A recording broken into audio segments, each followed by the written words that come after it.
Once again, we ask, is it possible to be righteous and rich?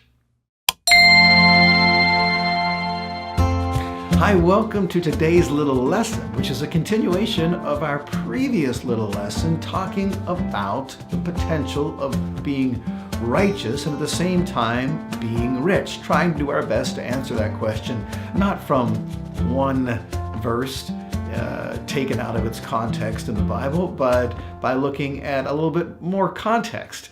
And currently we're looking in James chapter 5, which starts off, James says, "Come now, you rich, weep and howl for the miseries that are coming upon you."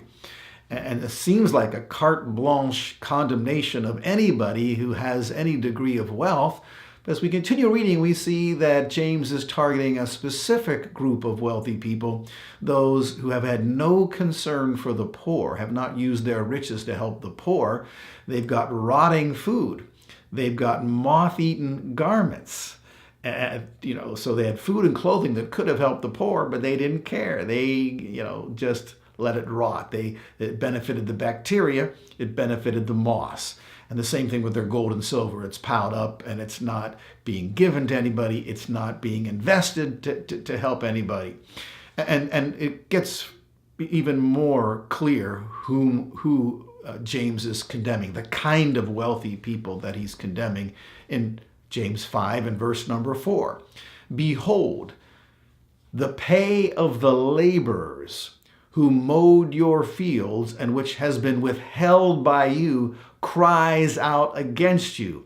And the outcry of those who did the harvesting has reached the ears of the Lord of Sabaoth." So now we find out James is condemning wealthy people who got their wealth, who gained their wealth on the backs of the poor whom they employed and never paid.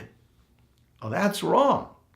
See, but what a blessing it would be if they had paid them, and you're providing those folks with an opportunity to earn money. And that would have been, totally the opposite of what they did do, employed them and didn't pay them. Okay? So this is one thing that the wealthy do have the blessing of being involved in, is providing opportunities for other people and to help an economy to grow by giving people chances to be employed and to use their skills and to pay them what they're worth, as is determined by the marketplace and their hard work and so forth. Again, the condemnation continues. "You have lived luxuriously on the earth and led a life of wanton pleasure." So these are just, the guys sitting on their couches, plucking the grapes and plopping them into their mouth as somebody fans them type of rich people, living luxuriously in wanton pleasure, because they happen to own some land, so they don't have to work. They can just cash in on employing other people whom they don't ultimately pay. Oh my goodness. "You have fattened your hearts," James says, "in the day of slaughter."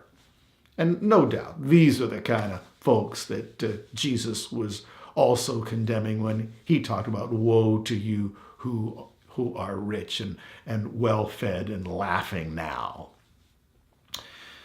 James continues, finally, verse number 6, "You have condemned and put to death the righteous man." And so here we have, the height of evil in these wealthy people whom James condemns. They have been condemning righteous people to the degree of casting their vote against them, I suppose, during their jury duty, or in some context, putting to death the righteous man. "And he does not resist you," James says. Oh my goodness. So you can see, to carte blanche condemn all wealthy people would be a mistake based upon what James wrote in James chapter 5, verses 1 through 6. Now, interestingly, reading in the wider context of James, we find that James is very complimentary towards two very wealthy people who were not like the wealthy people he described in his 5th chapter. In James 2, James talks highly about Abraham, who is a perfect example of a man whose faith in God showed up in the actions and the deeds and the works of his life. And James goes so far to say, was not Abraham, our father, justified by works when he offered up Isaac, his son, on the altar? And scripture was fulfilled, which says, Abraham believed God, and it was reckoned to him as righteousness. So there's a guy who was righteous and rich. In fact, the Bible talks about how God made Abraham rich. And James goes on, and he was called the friend of God. So there's some very complimentary things about a very wealthy man. He was righteous in God's eyes, declared righteous by God's eyes, even in his wealth, and he was called the friend of God. Now, some folks say, well, of course, under the new covenant, that's all changed. Come on now, come on. Use your brain, please. To say that fundamental moral, ethical principles change from the old covenant to the new covenant is utterly absurd. It's like claiming that God himself has fundamentally morally changed. God cannot look at something as respectable 100 years ago that he abhors today.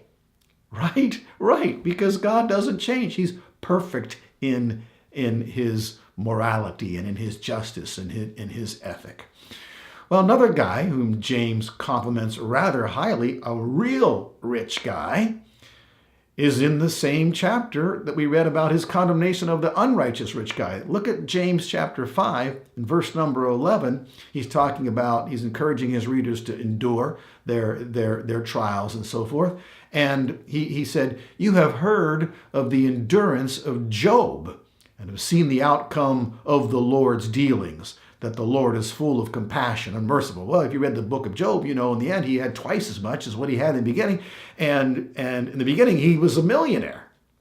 But read Job's testimony very closely in the book of Job, and you'll see that he was a righteous rich man who had no need, like the rich young ruler, to liquidate, because he was liquidating all the time, taking care of orphans and widows and those who were less fortunate than the poor, and plus employing perhaps hundreds of people in his business, and with all of his livestock and so forth, he couldn't take care of it himself. All right. So these are some things to think about. Can you be righteous and rich? You can, but you got to love God with all your heart. You got to love neighbor as yourself, and if you do, it's going to show up what you do with your money. Thanks so much for joining me. Until next time.